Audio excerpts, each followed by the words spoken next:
how to click a red dot, press F5 and watch your code run line by line. But what happens when the bug hides inside a Flask web request or inside a background process you don't even see? Today we are going deep. This video will turn you into a debugging wizard using VS Code's hidden features, the ones pros use to catch stubborn bugs fast. Let's unlock your debugging superpowers. Alright, quick recap of the basics. Because we are about to move away past this, click to add a breakpoint on the left cutter, hit 5 to start debugging. The toolbar lets you step over, step into, or restart debugging. The variable pan shows what's in the memory, what's pan tracks any expression you want, and the call stack shows who called what. Nice. But let's talk about the real magic. Here's the problem. Pressing F5 only runs the current file. But what if your app needs environment variables or command line arguments, or you are running Flask? Enter launch.json, your debugger's blueprint. So you hit F5, your Python script runs, and everything looks fine until it doesn't. What if your script fails only when reading files, or using request.get, or when passing CLI argument? Today I'll show you how to debug like a pro using launch.json in VS Code with real examples. We are building a simple Python app that reads a file, fetches an API, accepts command line arguments, and will use launch.json to handle all of it smoothly inside the debugger. Before moving ahead, what is launch.json in VS Code? Launch.json is a special configuration file used by VS Code to control how your app runs during debugging. It tells VS Code things like which Python file to run, what arguments to pass, which environment variable to set, what working directory to use, whether to step into library code, how to debug web framework like Flask and Django, and whether to attach to child process in multiprocessing. Without launch.json, pressing F5 will only run the currently open file with no arguments, no environment, and no special control. With launch.json, you can debug Flask, Django, or Fast API apps, simulate command line argument, step into third-party libraries like requests, pandas, etc., debug test or background processes, set file path issues by setting current working directory. Here is an example of launch.json for Python. In short, launch.json is your custom debug settings. It helps you debug exactly how your app runs in real life, not just a default single file script. Here's our script. Nothing too fancy, but enough to break if our step's wrong. It prints the working directory, reads a text file, fetch from public API, and prints any argument passed to it. To test this, we have created a data folder inside which there is a simple file, sample.txt. Inside this file, I have just written hello world. Now we'll create a launch.json so we can pass argument, set the correct working directory, step into library code like request.get. So to create launch.json, open your VS Code if you haven't. Click these three dots besides the view button here. Now from here, go to run. From here, click on add configuration. This will ask you to select a debugger. Here you can select Python debugger. Now we have to set the debug configuration file.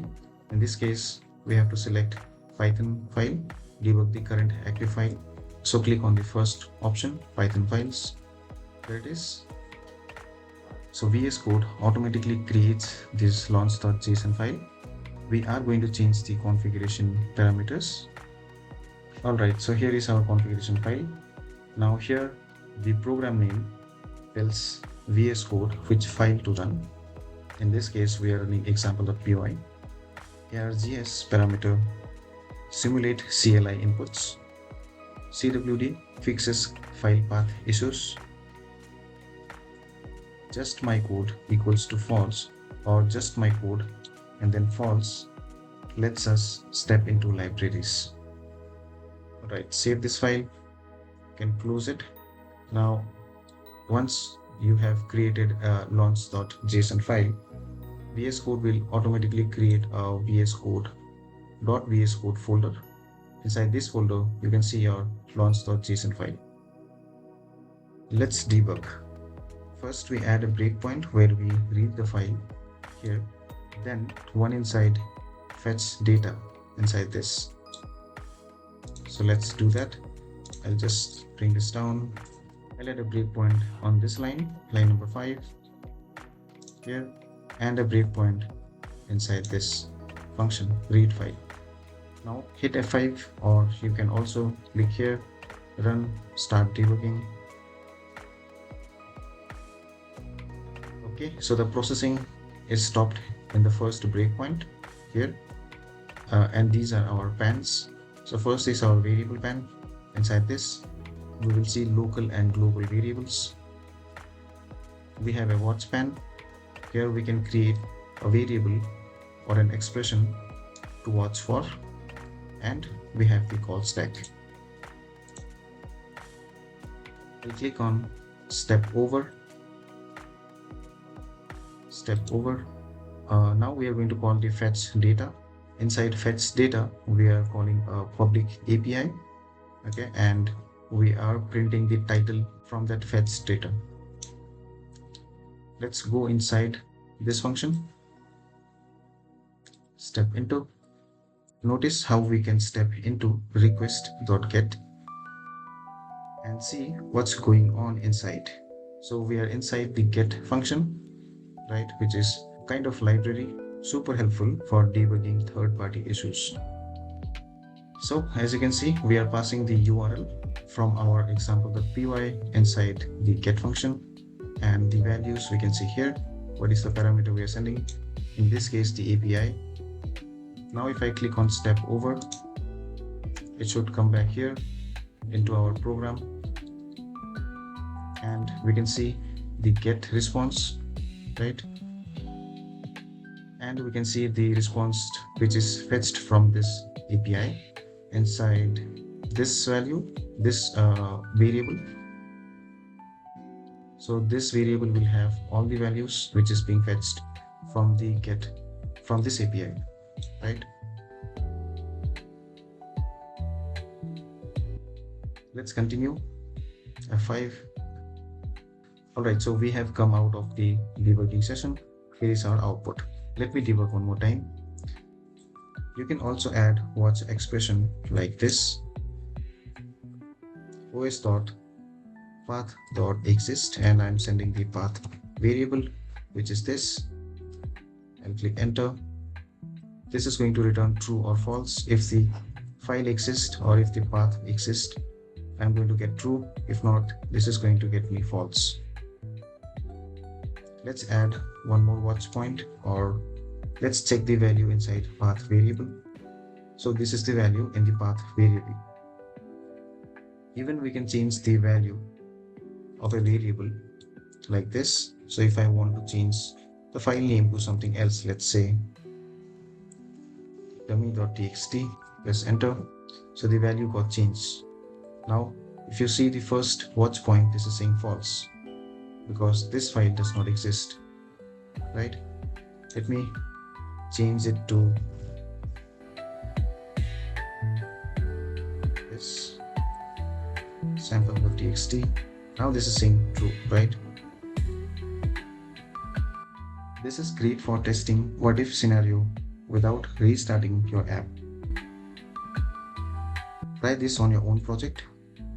Drop a comment if it worked or if you hit a weird bug. I will reply to all debugging questions. And hey, don't forget to like and subscribe if you haven't.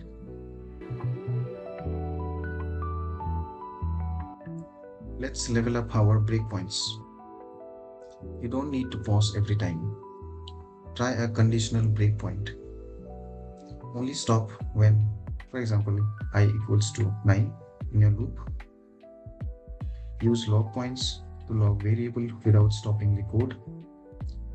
It's like print function, but better and cleaner. Want to break after the 5th function call? Use a hit count breakpoint.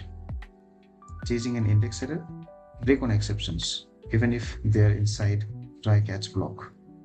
These aren't tricks, they're time machine for debugging. We'll use a simple Python script with a Fibonacci loop to demonstrate conditional breakpoints, log points, hit count breakpoints, and exception breakpoints. Alright, here's a simple Python script. I've created a couple of functions here. First is to print the Fibonacci series, and a function to greet, and a function to catch index error, and we are calling these functions from here. Let's take your breakpoint to the next level. Sure, a regular breakpoint works, but what if you want to pause only when a specific condition happens? First up, conditional breakpoints. This loop calculates Fibonacci numbers, but we want to pause only when I equals to 9, where the bug seems to appear. I'm going to add a conditional breakpoint here, and to add a conditional breakpoint, just add a breakpoint, right click on this breakpoint and click on edit breakpoint, add your condition here. Now let's hit F5, or you can just go to these 3 dots and click on run, start debugging.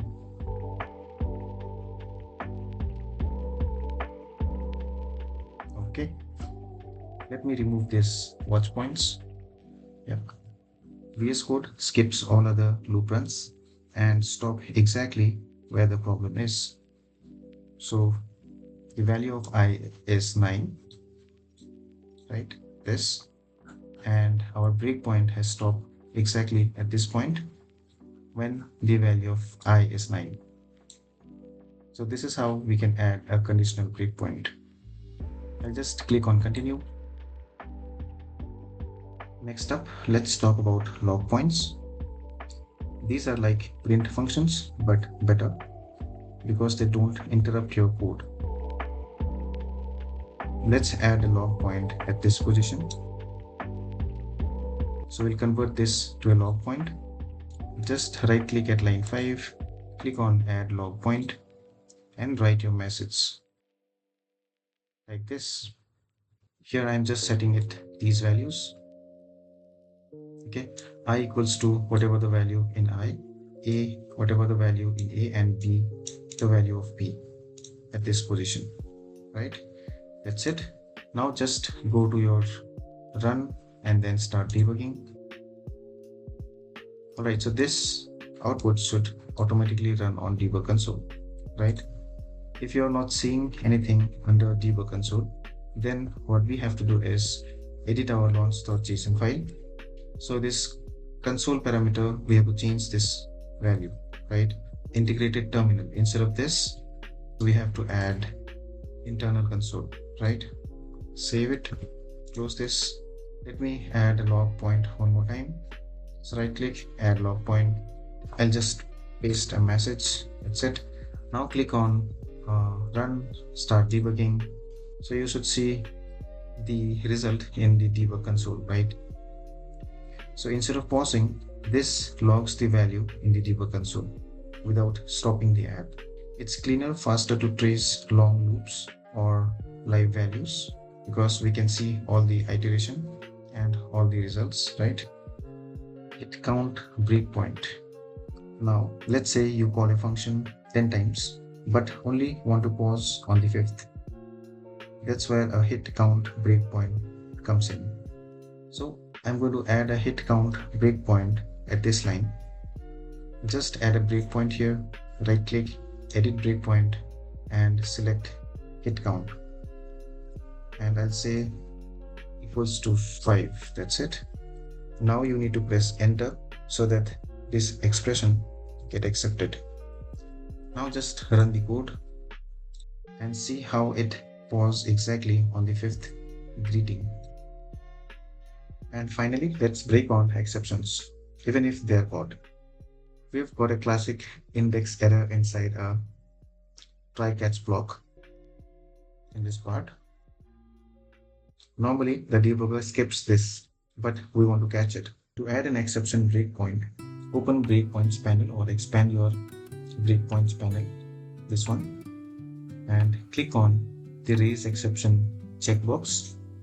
That's it. If this is unchecked, check this as well. Now go to run, start debugging. When you run this, the debugger pauses right at the exception line.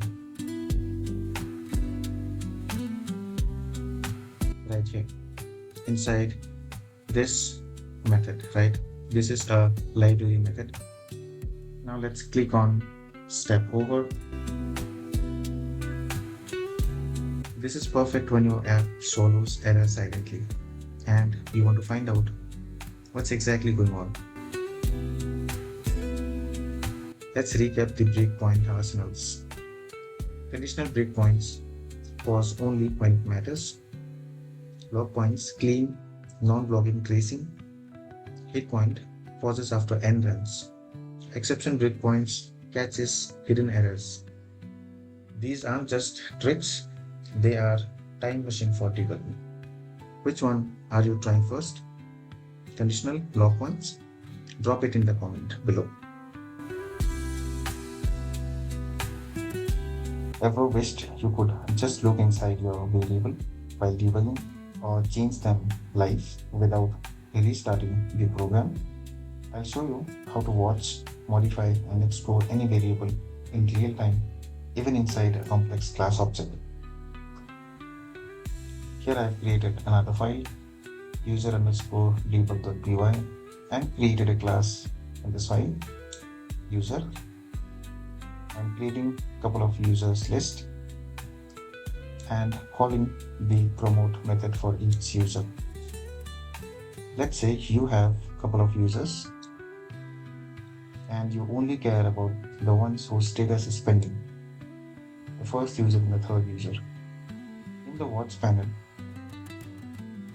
right here, we are going to add an expression.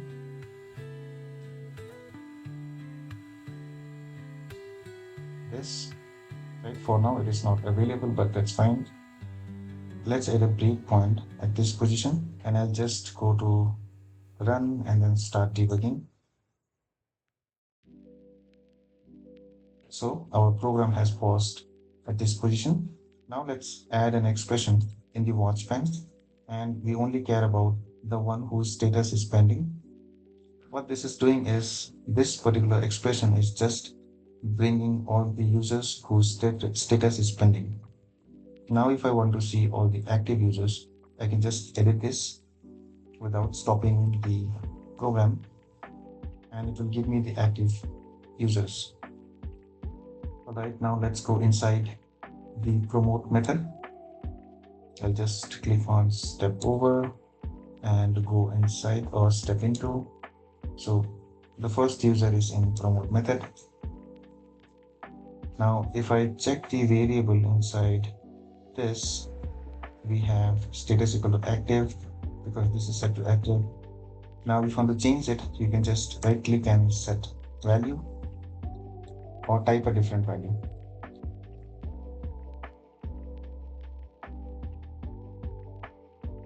And that's it.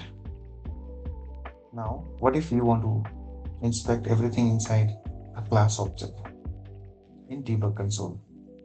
Right here. So let's add a breakpoint here. So breakpoint is here. I'll just click on start debugging. Now go to debug console, and let's say you want to see everything inside a class object, right? Now let's come to this point here, go inside. Let's say we want to see everything this object has. I just type self dot underscore underscore dict underscore underscore, press enter. This will give me everything an object has. For example, the value of name, age, and status. What about the function variables? All the function variables, special variables. So this is how you can see everything inside a class object.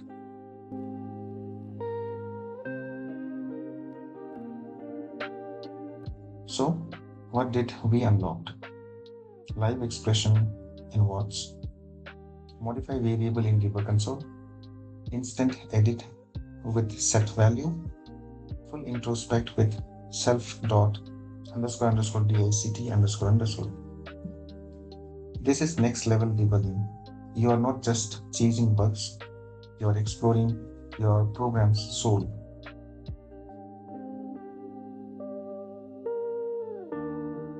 Let's say you're debugging a Flask web app. If you press F5 like normal, it just runs your file, not the Flask server. So instead, create a launch.json file like this.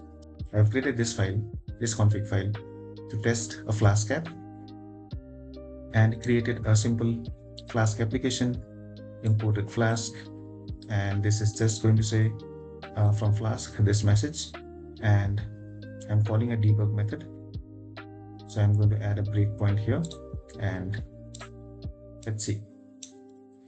So to debug a Flask app, you need to create a launch.json file that tells VS Code to run Flask properly. Like here, I mentioned the Flask app. What is my Flask app name? That is this, and the environment is development, right? And the module I'm using is Flask, which is this. Now let's set a breakpoint at this point. Now let's execute our Flask app.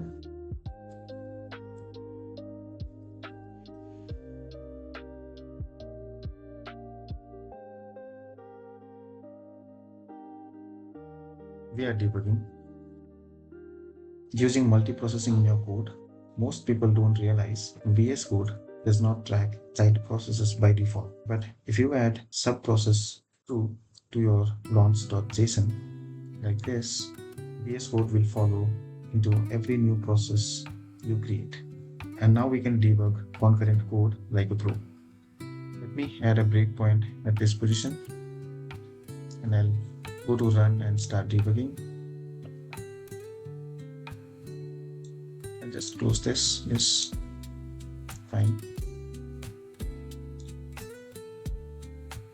So we are running the multiprocessing program, right? Okay, I'll just click on F5. So this is our first sub-process, and I click on this. So this is running our first iteration, and that's it. Let's recap your new tools. Launch.json for full control over how your app runs. Smart breakpoints like conditional, logpoint, exception, deep inspection, modify variable, watch expression or class attribute, specialized setup for Flask, multiprocessing. Debugging isn't just about finding bug, it's about truly understanding your code's journey. Smash that like button if this helped, subscribe for more developer deep dives, and drop your favorite VS Code tricks in the comment. Until next time, happy debugging.